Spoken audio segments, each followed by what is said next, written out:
ये कहानी है एक फ़कीर की और वो शहर की तरफ जा रहा था। फ़कीर बहुत देर से चल रहा था। चलते चलते वो थक चुका था और हल्की हल्की रात भी हो चुकी थी। शहर अभी काफ़ी दूर था। फ़कीर एक घर के पास आकर रुक गया।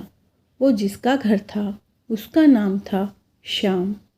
श्याम एक नेक दिल का इंसान था और बहुत ही समझदार और सुलझा हुआ व्यक्ति था। श्याम ने फ़कीर को देखा तो वो उस फ़कीर को अपने साथ घर में ले आया और खूब सेवा की। फ़कीर बहुत खुश हुआ और आशीर्वाद देते हुए बोला, खुश रहो बच्चा। श्याम बोला, आज आप यहीं आराम कर लीजिए। सुबह होते ही श्याम ने उसे कुछ अनाज और फल देकर विदा किया। इधर फ़कीर श्याम की सेवा से बहुत खुश था और उसे दुआएं देने लगा। भगवान करे तुम्हें और बरकत मिले और ईश्वर तुम्हें सदा खुश रखे। फ़कीर की पहली बात को सुनकर श्याम हंसने लगा और बोला, अरे फ़कीर, अभी मेरे पास जो भी है ये भी नहीं रहने वाला। श्याम की ये बात सुनकर फ़कीर श्याम की तरफ देखता रह गया और मन ही मन सोचने लगा कि ये ऐसा क्यों बोल रहा है। इतना सोचते हुए फ़कीर ने कहा, मैं शहर से लौटते वक्त एक बार तुमसे मिलकर ज़रूर जाऊंगा। इतना कहकर फ़कीर वहाँ से चला गया। ठीक 1 साल बाद जब फ़कीर वहाँ दोबारा आया तो देखा कि उसका सारा धन और उसकी सारी संपत्ति सचमुच ख़त्म हो चुकी है। जब फ़कीर को पता चला कि अब श्याम नगर से बाहर एक गांव में एक बड़े जमींदार के घर नौकर का काम कर रहा है। श्याम अपना अलग से एक छोटी सी झोपड़ी बनाकर हंसी खुशी गुजारा कर रहा है और 2 वक्त की रोटी मिल जाती है और वो उसी में बहुत खुश है। फ़कीर बिना देरी किए तुरंत श्याम के पास पहुंचा। श्याम ने फिर से फ़कीर की सेवा में अपनी तरफ से कोई कमी न छोड़ी। खाने को जो भी रूखा सूखा था वो हंसते हुए फ़कीर को दे दिया। अब की बार दूसरे दिन जब फ़कीर जाने लगा तो इस बार फ़कीर की आंखों में आंसू थे। फ़कीर कहने लगा, हे भगवान, ये तूने क्या किया। इधर श्याम फिर से हंसा और कहने लगा, अरे फ़कीर, तू क्यों दुखी हो रहा है। ईश्वर हमारे लिए जो भी करते हैं वो सही करते हैं। उनका कुछ ना कुछ संदेश या सीख छुपी होती है जिसे हम नहीं समझ पाते और उल्टा ईश्वर को ही कोसने लगते हैं। बाकी हमारे कर्म होते हैं, हमें तो ईश्वर को धन्यवाद देना चाहिए। और हाँ, समय हमेशा एक सा नहीं रहता। और सुनो फ़कीर, मेरा ये समय भी नहीं रहने वाला। इधर फ़कीर सोचने लगा, मैं तो केवल भेष से ही फ़कीर हूँ, लेकिन सच्चा फ़कीर तो तू है। फ़कीर कुछ दिन की यात्रा के बाद जब फिर से वापस लौटा तो उसने देखा, उसे अपनी आंखों पर विश्वास नहीं हो रहा था। श्याम जमींदारों का भी जमींदार बन चुका था। पता करने पर फ़कीर को ये जानकारी मिली कि जिस जमींदार के यहाँ श्याम नौकरी करता था उसकी कोई संतान नहीं थी, वो अकेला रहता था। तो उस जमींदार ने मरते वक्त ये सारी संपत्ति श्याम के नाम कर दी। श्याम के इन दिनों को देखकर फ़कीर अब बहुत खुश हुआ।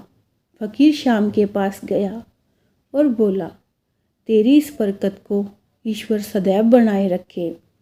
फ़कीर की ये बात सुन श्याम फिर से हंसने लगा और बोला, फ़कीर, अभी भी तेरी नादानी बनी ही हुई है। ये सुन फ़कीर फिर से हैरान हुआ और पूछा, क्या ये भी नहीं रहने वाला। श्याम बोला, हाँ, क्योंकि समय का पहिया एक बार फिर घूमेगा, तब या तो ये संपत्ति नहीं रहेगी या तो फिर इस संपत्ति को मानने वाला और उसका आनंद लेने वाला नहीं रहेगा। इस संसार में कभी भी कुछ भी हमेशा एक सा नहीं रहता। बदलाव ही प्रकृति का नियम है। यदि कुछ शाश्वत, अमर और हमेशा रहने वाला है तो वो है हमारी आत्मा और हमारे मन का सुकून। शाम की बातें सुन फ़कीर का मन सुकून से भर गया, आनंदमय हो गया और फ़कीर वहाँ से चला गया। इधर एक बार फिर से समय का पहिया घूमा। फ़कीर बड़े लंबे समय बाद अपनी सफ़ेद दाढ़ी लिए जब वहाँ से गुजर रहा था तो देखा कि शाम का वो महल तो है पर शाम नहीं है, क्योंकि शाम अब इस दुनिया से जा चुका था। महल वीरान हो चुका था। महल में मकड़ियों का जाड़ा बिछ चुका था। कबूतर गुटरुगु कर रहे थे। परिंदे के पंख फड़फड़ाने की आवाज़ें पूरे महल में गूंज रही थी। ये सब देख फ़कीर के मन में एक आवाज़ गूंजी।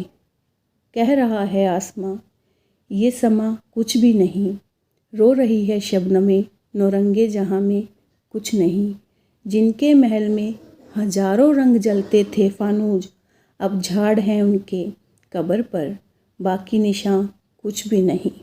अब वो फ़कीर मन ही मन सोचने लगा कि इंसान ज़िंदगी भर कितना दौड़ता रहता है, किसी ना किसी बात को लेकर परेशान रहता है।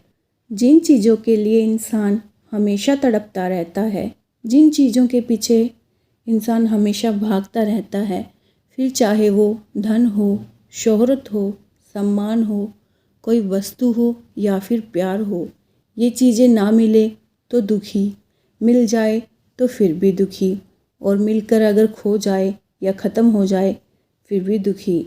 जबकि ज़्यादातर लोग ये बात जानते हुए भी कि ये सब हमेशा के लिए नहीं रहने वाला, ये सब चीज़ें एक दिन बदल जाएंगी या ख़त्म हो जाएंगी। यही वजह है कि इसी भाग दौड़ में इंसान खुद का सुकून खो देता है। मन ही मन फ़कीर कहता है कि ये ज्ञान भरी बात शाम जानता था। वो बहुत ही सुलझा हुआ इंसान था। यही वजह है कि उसे कोई फ़र्क नहीं पड़ता था जब उसकी ज़िंदगी में उतार चढ़ाव आते थे।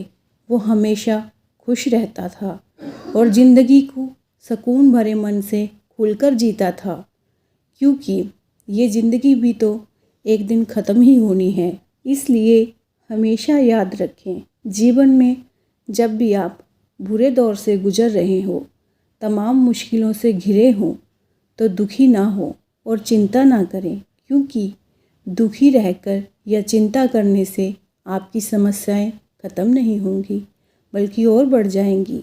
इसलिए बुरे वक्त में ईश्वर को दिल से याद करो, प्रार्थना करो, समस्या को ख़त्म करने पर शांत मन से विचार करो। और एक बात हमेशा याद रखना, वक्त और परिस्थितियाँ हमेशा एक सी नहीं रहती, बदलती रहती हैं। आज बुरा वक्त है तो कल अच्छा वक्त भी आएगा। जब अच्छे दिन अधिक समय तक नहीं रहते तो बुरे दिन भी बीत जाएंगे।